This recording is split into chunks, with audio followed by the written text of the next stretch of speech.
Readings of Almighty God's Words. Exposing Antichrists. Item 5. They mislead, draw in, threaten, and control people. No matter how many sermons Antichrists listen to, they cannot understand the truth. What they understand and can articulate is all doctrine. They take those words they can comprehend and remember and process them in their thoughts to turn them into spiritual doctrines in line with human notions and imaginings, and then propagate them wantonly, explaining them to others. When those who lack spiritual understanding and do not understand the truth hear these, they feel that they make perfect sense and are willing to accept them. As a result, they become misled and start to worship the Antichrists. That's when trouble comes along. In reality, Antichrists do not understand the truth at all. If you carefully listen and discern their so-called right words, you'll find that they are hollow theories in line with human notions and imaginings. Of course, those who do not understand the truth think that these words are correct and easily fall for them. Have you experienced such situations? Can you provide examples? If you can provide examples and clearly see how those skilled at speaking words and doctrines mislead others, this proves that you understand and can apply them. If you can't provide examples, it indicates that you haven't understood them yet and can't apply them. When you meet with those skilled at speaking words and doctrines, you definitely won't be able to discern them. I've been in such a state. When brothers and sisters face pruning, chastening, and discipline, and they don't understand God's intention, they come to seek with me.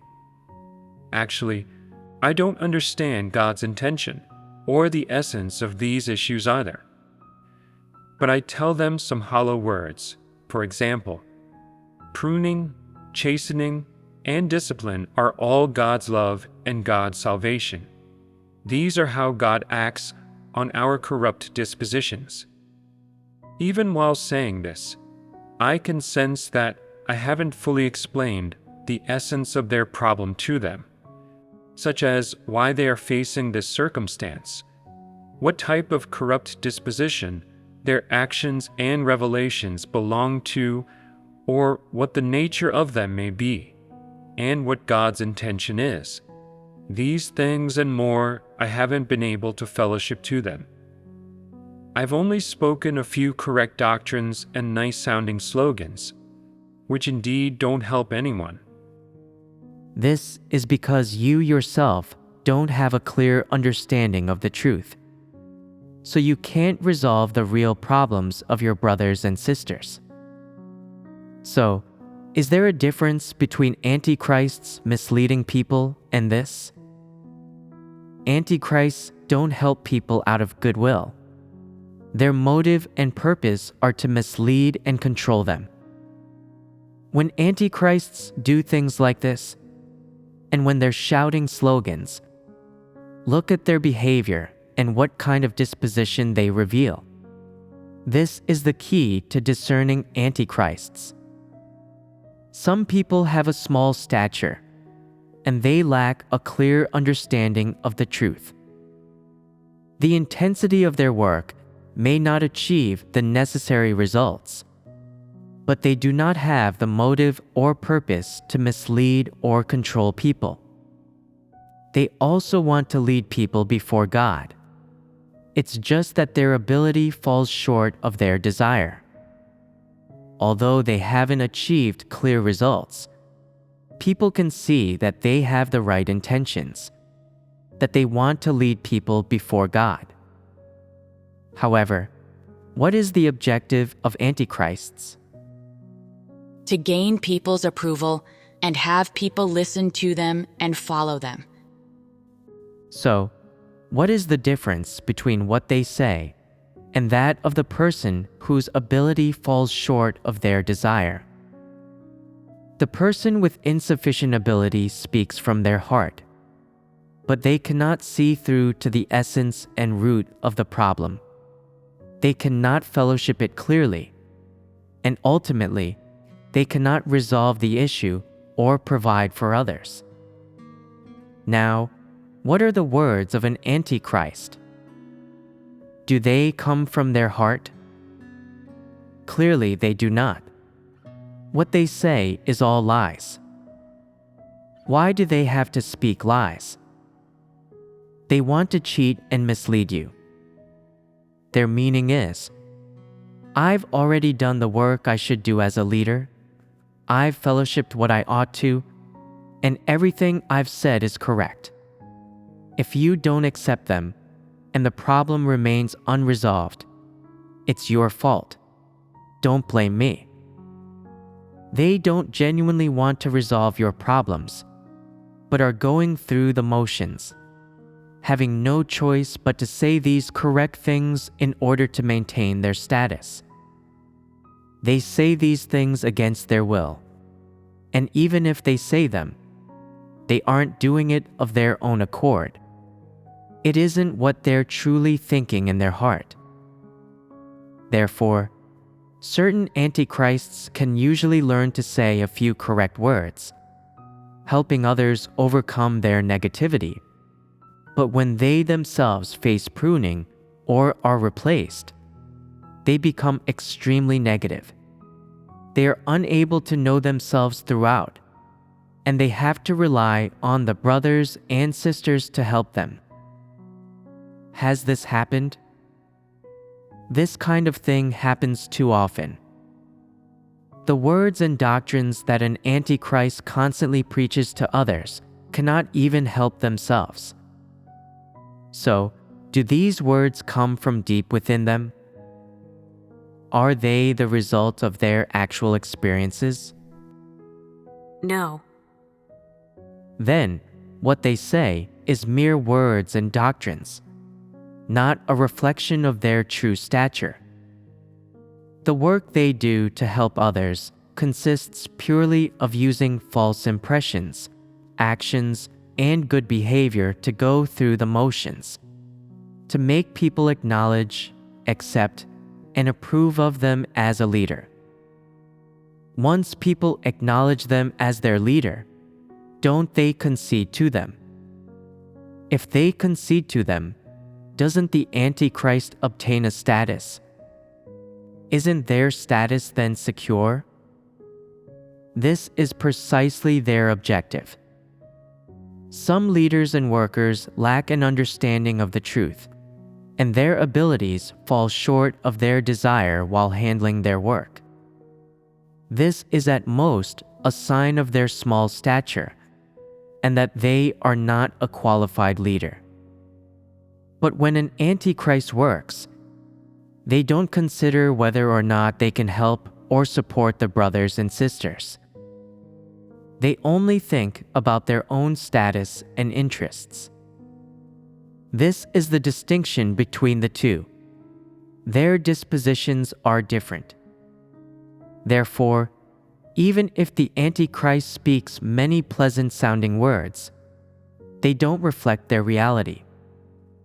They say them against their will. They're just using certain externally correct doctrines and slogans, or words that conform to human sentiment, to advise people and go through the motions. Why do they have to go through the motions? It's because if they see someone who is negative or weak and neglect to help them, others will say they aren't doing actual work and aren't fulfilling their responsibilities as a leader. Afraid of such accusations, they have no choice but to act. Therefore, their objective isn't purely to do their duties. They're afraid that if they don't appear immediately when the brothers and sisters face hardship and help and provide for them, fulfilling their responsibilities, then they won't support them anymore. In the next election, they might not choose them, and they won't be a genuine leader, but will merely have an empty title. Is merely having an empty title what they desire in their heart? No. So, what do they want? They want real power and status. They want the brothers and sisters to inwardly worship, support, and follow them. Therefore, they strive to be elected as leader in every election. That is their objective. Some so-called leaders and workers grow particularly enthusiastic as the elections approach, putting themselves on display everywhere and behaving abnormally. People like this may be of the ilk of antichrists. If they really can act like this, that's despicable. Someone who truly possesses conscience and reason will naturally feel guilty in their heart when acting with motives and purposes. Restrained by their conscience and reason, they'll realize that they weren't that enthusiastic before, and people will clearly notice their sudden enthusiasm. Even they feel disgusted at themselves, and they would rather not run for election than act like that. Because they've believed in God for so many years and developed a bit of stature and some sense of shame, in the end, they are able to restrain themselves. But antichrists don't restrain themselves. They do as they please and act how they wish. They have ambitions and various motives, purposes, and schemes. They know it all in their hearts, but they still insist on doing things this way, always thinking of their own reputation and status. They feel that doing things for the church and for their brothers and sisters is too much of a loss and not worthwhile. Therefore, they put themselves first in everything they do and always look out for number one. When the elections come around, they do their best to lobby everywhere, misleading and drawing people in to choose them, and even secretly add a couple of votes for themselves during the voting. Isn't it disgusting for antichrists to act this way? If they didn't have ambitions, why would they go to such lengths? Isn't this clearly ambition at work? As soon as someone mentions that someone is ambitious, it isn't anything positive. Everything such people do is undoubtedly disgusting and unspeakable. Everything antichrists do is false and deceptive. They always use false appearances to mislead people. Those who don't know the truth of the matter see this and think, the leaders put in so much effort over these few days, sacrificing sleep and food, working day and night, taking the lead in everything. They've suffered quite a bit and have been so exhausted that they've lost a lot of weight. They even have more gray hair. Some brothers and sisters see this and feel sorry for the Antichrist. And finally, during the election, they vote for them. Hasn't the Antichrist achieved their goal? This is what it means to scheme and use tactics. This is what it means to be wicked. Therefore, Antichrists mislead people not only with words, but also many times with actions and behaviors that silently tell people how enthusiastic, how submissive, and how considerate of the brothers and sisters they are. They use these seemingly good and right expressions and outwardly false appearances to repeatedly tell people, repeatedly emphasize, and let people know that they are qualified leaders, good leaders that people ought to accept. This is just like elections in democratic countries, where candidates go around giving speeches, lobbying, and campaigning everywhere. They even cheat during the voting process. But these people don't feel ashamed. They follow the belief that a real man is not without venom. They use any means necessary to win the election. This is the thought and viewpoint of non-believers. Do these antichrists do this also? Absolutely. For the sake of power and status, in the depths of their hearts, these individuals operate ardently and fervently in everything, and rack their brains to get them done. They are absolutely not content with their lot. So, if those who have a high degree of enthusiasm for power and status, that is, who are unable to control their ambitions, eventually get elected as leaders, they are not just following the path of antichrists. They might even become antichrists themselves. Do you have ambitions? Can you control your ambitions within the bounds of humanity and reason? If you can control them, then you can avoid the danger of following the path of antichrists, and you won't become an antichrist and be eliminated. If you feel that your ambitions are too great, that you frequently resort to any means for the sake of status, and are even willing to forego eating and drinking to endure any suffering, and are even ready to employ any despicable methods, if you've already reached a point where you are shameless and your ambitions are difficult to keep in check, then there's trouble. You are without a doubt an antichrist. If you only exhibit the manifestations of an antichrist, there's still hope for salvation. But are you out of danger? Not yet. If you display these manifestations of an antichrist, it means you are still opposed to God, ready to resist and reject Him at any time. Or perhaps, because something God has done doesn't align with your notions, you might study God, misunderstand Him, pass judgment on Him, and even spread notions about Him. Then you might reject God and go your own way, and be ultimately eliminated by God. The things that you reveal at any time and in any place can represent your disposition. Therefore, things that you reveal at all times and in every place are the revelation of your disposition. Why are we always discussing changes in disposition? Because a person whose disposition does not change is an enemy of God. Antichrists are all fiercely unrepentant, pledging their lives to oppose God and stand against Him to the end.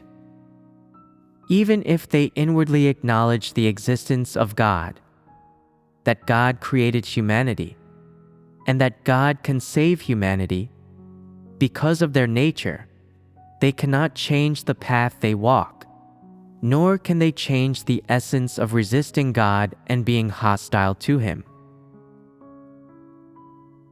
The essence of the behavior of antichrists is to constantly use various means and methods to satisfy their ambitions and desires, to mislead and ensnare people, and to gain high status so that people will follow and worship them. It is possible that in the depths of their hearts, they are not deliberately vying over humanity with God. But one thing is certain. Even when they do not vie with God for humans, they still wish to have status and power among them. Even if the day comes when they realize that they are vying with God for status, and they rein themselves in a bit.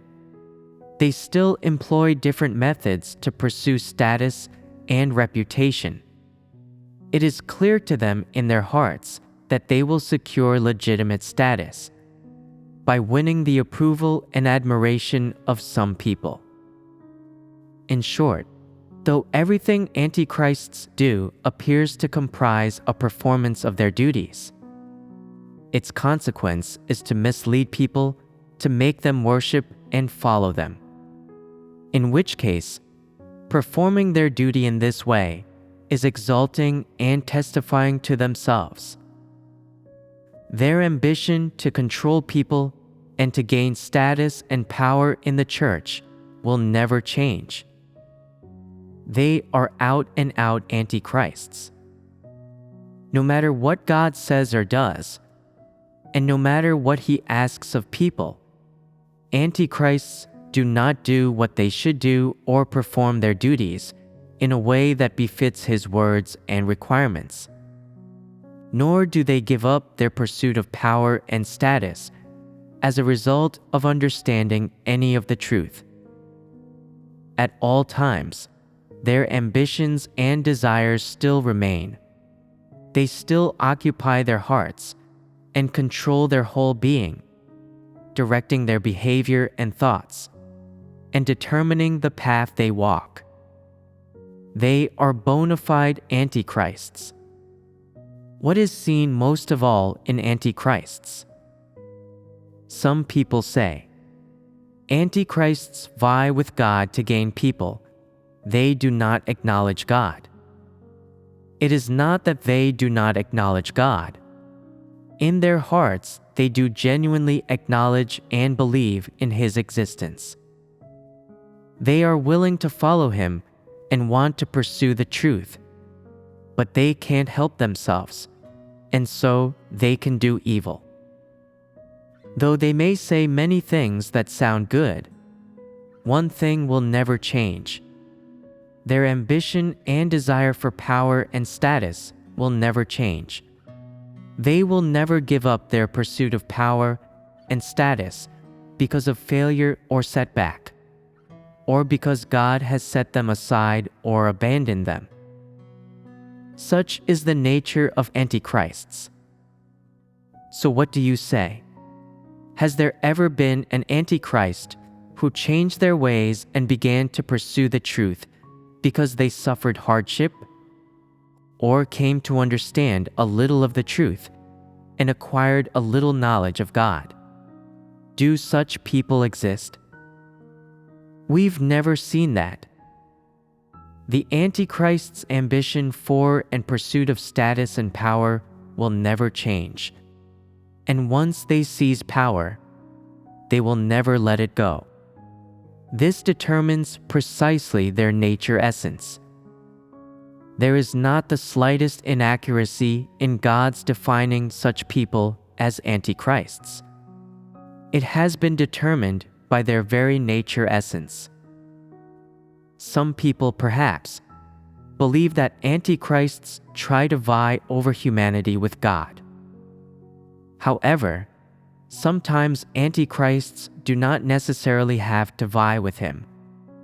Their knowledge, understanding, and need for status and power are unlike those of normal people. Normal people can be vainglorious. They can try to win credit with others, try to make a good impression on them, and try to vie for a good ranking. This is the ambition of normal people. If they are replaced as leaders, losing their status, it will be hard for them. But with a change in their environment, some growth in their stature, some attainment of entry into the truth, or the gaining of a deeper understanding of the truth, their ambition gradually cools. A change occurs in the path they take and the direction they proceed along, and their pursuit of status and power fades. Their desires, too, gradually lessen. Antichrists, however, are different.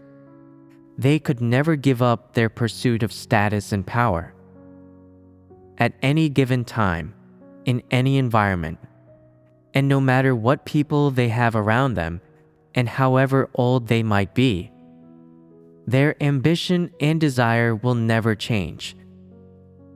What indicates that their ambition will never change? Say, for example, that they are a church leader. In their hearts, they're always thinking about how they can control everyone in the church. If they are transferred to another church where they are not the leader, will they gladly be a normal follower? Absolutely not. They will still be thinking about how to gain status and how to control everyone. No matter where they go, they wish to rule like a king. Even if they were put in a place with no people, in a flock of sheep, they would still want to lead the flock. If they were put with cats and dogs, they would want to be king of the cats and dogs and rule over the animals. They are consumed with ambition, are they not? Are such people's dispositions not demonic? Are these not the dispositions of Satan? Satan is just such a thing. In heaven, Satan wanted to stand equal to God, and after being cast to earth, it always tried to control man, to make man worship it and treat it as God. Antichrists always want to control people because they have a satanic nature. They live according to their satanic disposition, which has already gone beyond the bounds of normal people's reason. Isn't this a little abnormal? What does this abnormality refer to? It means that their behavior should not be found in normal humanity. So, what is this behavior? What governs it? It is governed by their nature. They have the essence of an evil spirit and are unlike normal corrupt mankind. This is the difference. That antichrists will stop at nothing in their pursuit of power and status not only exposes their nature essence, but also shows people that their hideous countenance is exactly the face of Satan and demons. Not only do they vie with people for status, they also dare to vie with God for status. They will only be satisfied when they take God's chosen ones for themselves and have them completely under their control. No matter which church or group of people antichrists are in, they want to gain status, hold power, and make people listen to them. Regardless of whether people are willing or whether they agree, antichrists want to have the final say and have people obey and accept them. Is this not the nature of an antichrist? Are people willing to listen to them? Do they elect them and recommend them? No. But antichrists still want to have the final say. No matter whether people agree or not, antichrists want to speak and act on their behalf. They want to be noticed. They even try to force their ideas on other people. And if people don't accept it, antichrists will rack their brains trying to make them accept it. What problem is this? This is shamelessness and brazenness. People such as this are bona fide antichrists, and regardless of whether they are leaders or not, they are antichrists all the same. They have the nature essence of an antichrist. Some people always attach great importance to finding out who the leaders of the church are, who is involved in spreading the gospel, where they all live, who they have close relationships with, and so on. Like Satan's scouts, they are always prying and finding out these things. Why are they always concerned about these matters? Many people cannot comprehend their motives. They just feel that these individuals are a bit unusual. Most people are not interested in these things. They are busy enough with their own duties and have no time to meddle. They concentrate on doing their own duties and focus on practicing the truth. And without realizing it, their dispositions change. This is God's grace. However, there is a type of person who is particularly enthusiastic about prying and finding out all kinds of matters regarding the church. When they come across a leader, they ask, "How did you handle that evil person so-and-so in the church?" The leader responds, "Is it any of your business how we handled it? What are you doing prying into this? Do you know that person?" The person says, "I just care, you know? This is a matter of God's house. As members of God's house, we should be zealous and pay close attention to the matters of His house. How can we be indifferent about them?" The leader tells them, "You shouldn't pry into this matter. Focus on listening to sermons and attending gatherings. Eating and drinking God's words is your proper business. It is enough for you to properly believe in God." The person insists, "That's no good. I have to be concerned." Since no one tells them, they think of where to go and pry. When upper leaders host a co-worker meeting at their house, they feel that entering and joining would look a bit unjustified. So they pretend to bring in water and inquire about whether that evil person was expelled or allowed to stay. When no one tells them, they go outside and crack the door open a bit, standing there eavesdropping. Isn't this person mentally ill? Yes, they are mentally ill. In colloquial terms, we call it being a busybody. Such a person definitely has ambitions. They want to become a leader, but they can't. So they meddle in others' affairs to console themselves, and at the same time, make sure that people see that they know a lot and have extraordinary insight. This way, they might be chosen as leader in the future.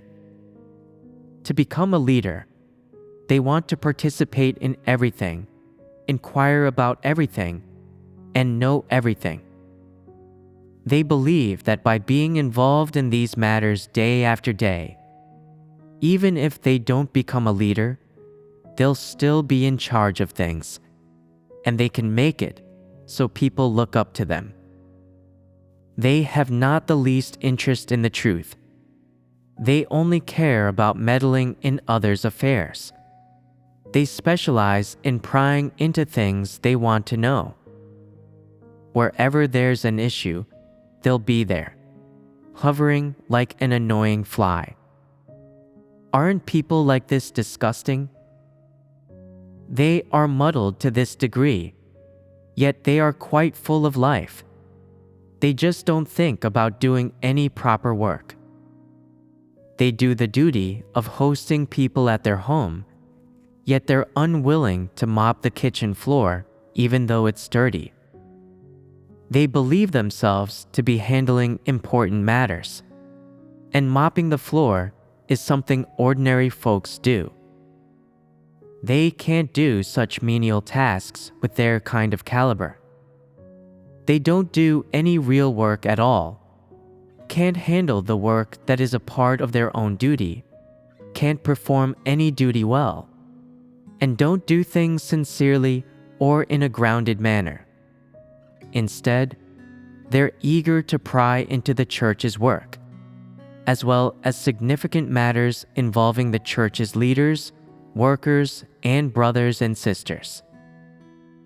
They want to offer their 2 cents on everything. And if people aren't willing to listen to them, they say, "If you don't heed my words, you'll suffer loss." Isn't this unreasonable? Therefore, some antichrists are hidden.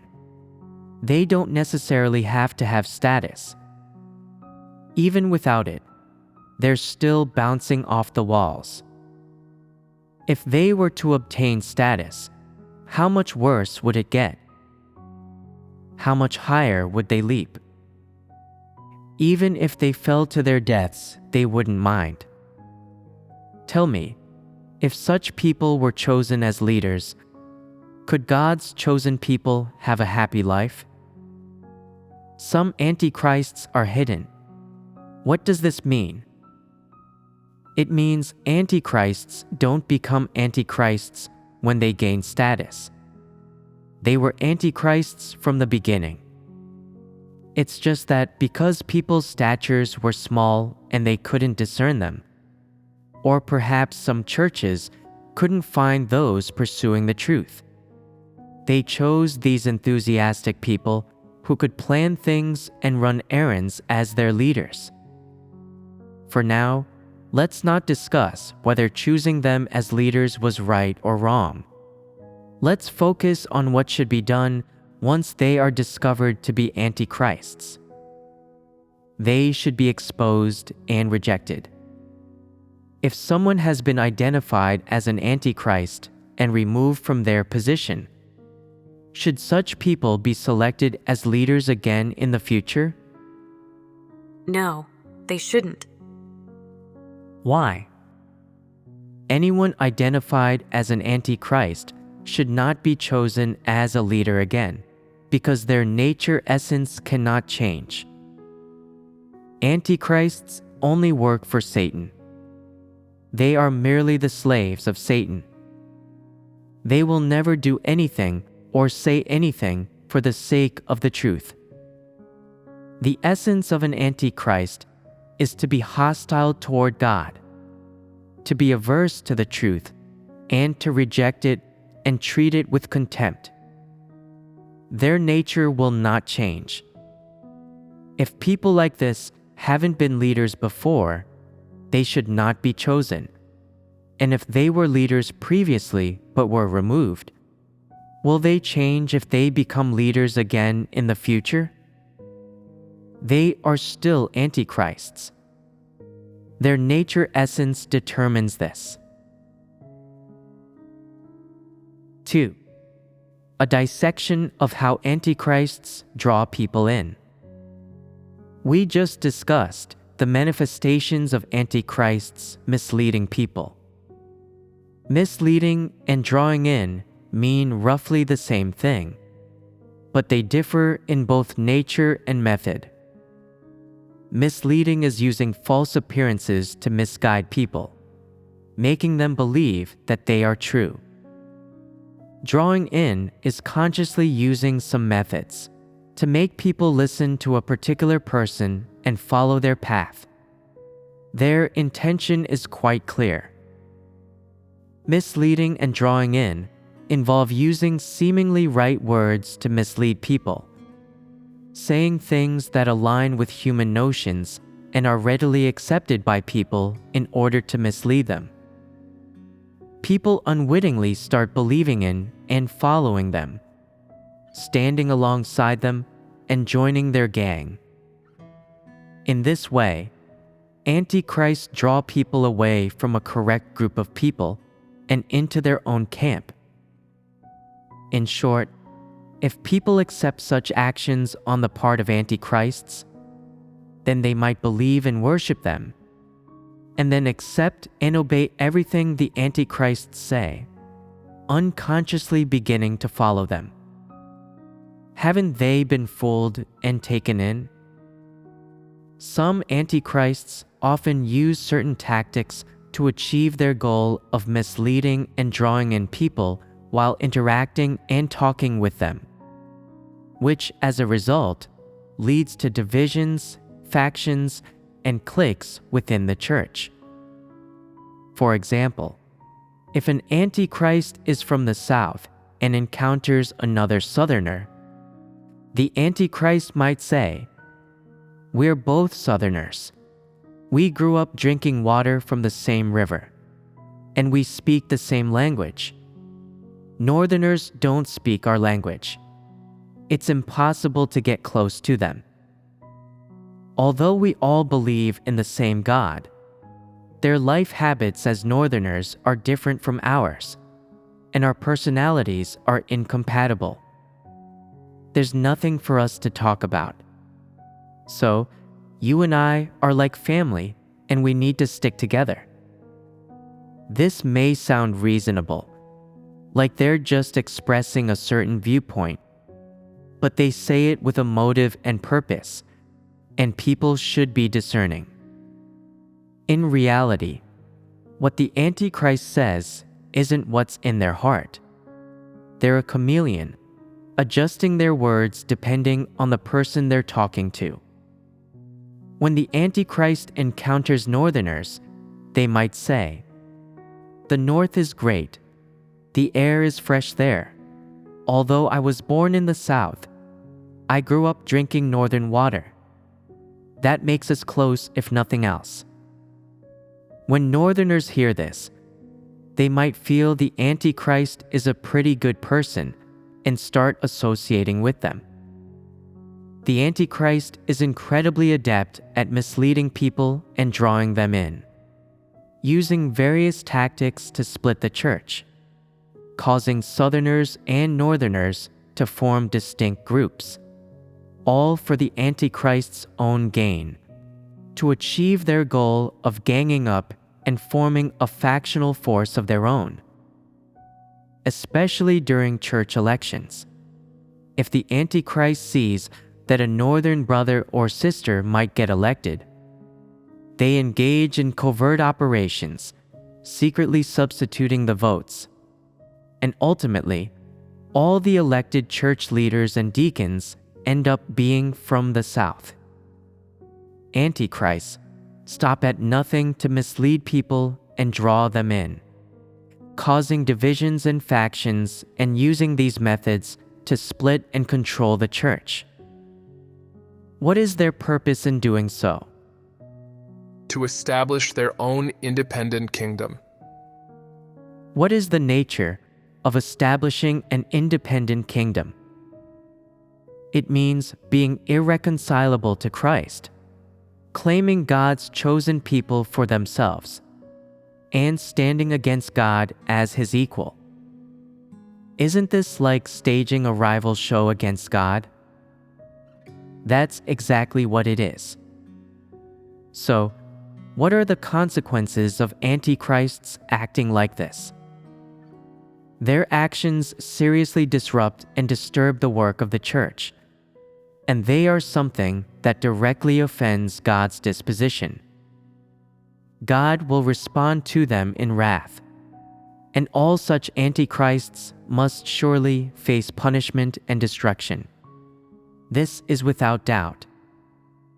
In the age of law, the 250 leaders who judged Moses received direct punishment. In the age of grace, those who crucified the Lord Jesus also faced direct punishment. They were cursed and came to a bad end. This is the outcome of antichrists opposing God and the necessary end for those who resist God. How do antichrists use different methods to draw people in to divide the church? First, an antichrist will draw in people who have gifts and can speak eloquently, giving these people a good impression of them first, expanding the scope of their own force by making friends. They won't pay attention to or may even exclude poor people, or those with a lower caliber, or who are relatively guileless. Whoever has status and wealth in society, they will think of a way to win these people over. while the brothers and sisters who sincerely expend themselves but have little money, or those who have a low social status, have no force to speak of, and are easily bullied by others, will be designated second-class citizens in the church. This way, a church with a few dozen members imperceptibly becomes divided into two classes of people. Who is responsible for this? Antichrists will do such things. If a good leader who truly understands the truth discovers a situation like this appearing within the church, they will use the truth to resolve it. They won't allow people in the church to be separated by rank or classified based on their social status, nor will they split the church. They will ensure that all brothers and sisters, regardless of where they come from or whether they have any social status, are united in God's words and before God. Antichrists, on the other hand, not only don't resolve such problems, but instead use people's corrupt dispositions to achieve their goals. They look for those with social status and wealth and draw them in. How do they draw them in? They might say, "Your social status is a blessing from God that was ordained by God. You should use your circumstance to fulfill your duty in God's house.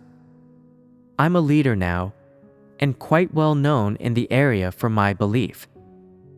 My family persecutes me quite a lot, and there are some risks associated with my leadership role. I need people like you to help keep me safe. If you can do that for me, you'll receive great blessings in the future, and you will make rapid progress in life." This is how antichrists draw in and entice people to follow them. If an antichrist takes a liking to someone or sees them as useful, they arrange for them to have easy duties or duties where they can be in the spotlight, doing their utmost to promote them. They don't care whether or not they meet the principles for using people in God's house. As long as this person has social status and can be useful to them, they draw them in. In order to achieve their goals, antichrists get close to, flatter, and draw in those who have wealth and status in society, while siphoning off benefits for themselves. They also have a second method for drawing in people with money, power, and status, that is, indulging them. People like that often engage in wrongdoing within the church, dampening the enthusiasm of the brothers and sisters and disturbing church life. Antichrists look on happily and allow them to commit whatever misdeeds they like. What is the purpose of an antichrist's indulgence? It is still to draw them in and make a profit off them once they have. Antichrists even pretend to tell them, "Although you've chosen me as a leader, and I have the responsibility to lead you, this church doesn't belong to me alone. I can't make decisions on my own within the church. You also need to help out. If anything comes up, you can also have a say." This is what it means to cooperate. They say this to those who are wealthy, influential, and advantageous to them, doing their best to draw in these individuals until they reach a point where they can control them. However, for those who genuinely believe in God but lack money, social status, or any apparent usefulness, they go to great lengths to exclude, attack, or simply ignore them. What is meant by their disregard? If the few of us stick together and become a bastion of iron, I estimate that you common folks can't make any significant impact. If you behave guilelessly and listen to my words, I'll allow you to go on believing. But if you keep on nitpicking, voicing your opinions about me, or reporting me to the higher-ups, then I'll punish you and expel you. This is their plan. Some people lack discernment and become afraid, saying, "We mustn't offend them.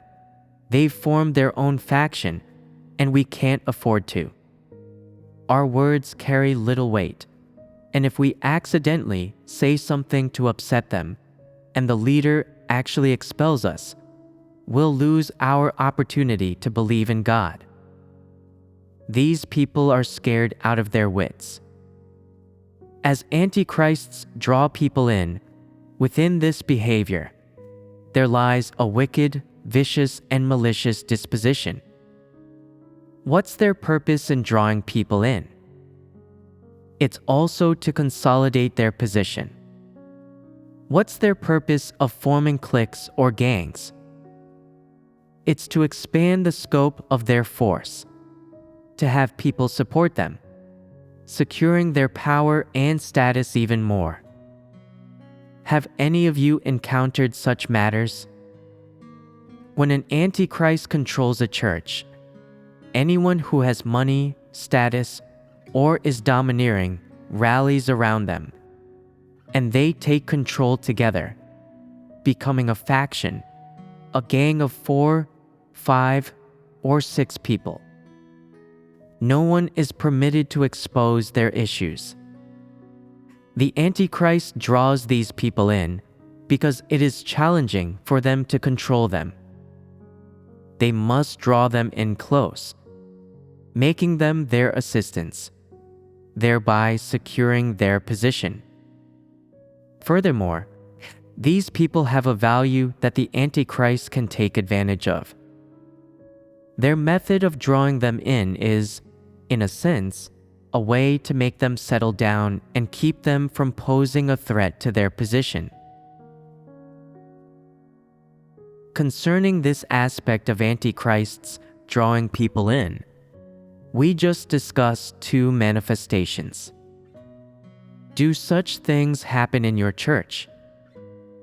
Tell me, does this kind of thing exist? It definitely does. So, among everything related to drawing people in, what are some other manifestations that possess the nature of antichrists drawing people in? What are the consequences of drawing them in? Why do the antichrists want to draw people in? If they don't draw people in, can they achieve their goal of controlling people?